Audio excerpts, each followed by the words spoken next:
Hello viewers, আসসালামু আলাইকুম। হেসেল ঘরের জাদুতে আপনাদের সবাইকে স্বাগত। আজ আমি আপনাদেরকে শেখাবো কোনো বাটাবুটির ঝামেলা ছাড়াই ভিন্ন স্বাদের ইলিশ মাছের রেসিপি। তার আগে আমার চ্যানেলটিকে যদি সাবস্ক্রাইব না করে থাকেন তাহলে এখনই সাবস্ক্রাইব করুন এবং ভিডিওটি ভালো লাগলে লাইক, কমেন্ট এবং শেয়ার করতে ভুলবেন না। তাহলে চলুন রান্না শুরু করা যাক। ইলিশ মাছ রান্না করার জন্য প্রথমে আমি ইলিশ মাছগুলোকে ভালোভাবে ধুয়ে কড়াইতে দিয়ে নিয়েছি। এবার মাছগুলোর মধ্যে আগে থেকে কেটে রাখা পেঁয়াজ এবং মরিচ দিয়ে নিব।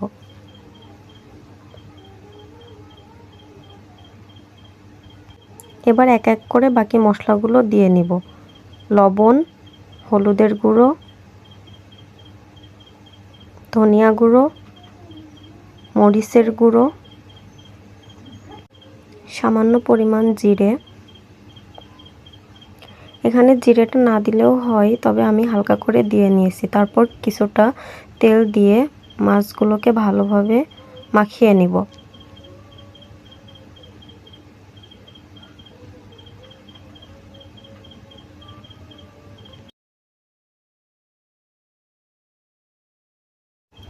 দেখুন মাখানো হয়ে গেছে। এ পর্যায়ে আমি পরিমাণ মতো পানি দিয়ে নিব। এবার মাছগুলোকে হালকা হাতে নেড়ে চুলা জ্বালিয়ে রান্না শুরু করব।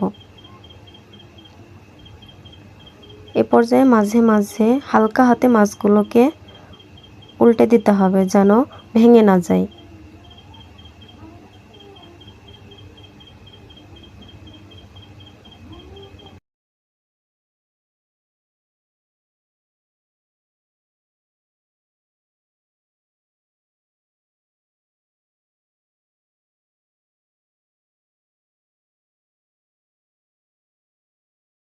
রান্না প্রায় শেষের দিকে।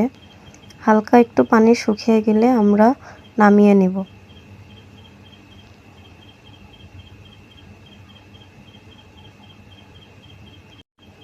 দেখুন মাছগুলো রান্না হয়ে গেছে। এ পর্যায়ে আমরা চুলা থেকে মাছগুলো নামিয়ে নেব।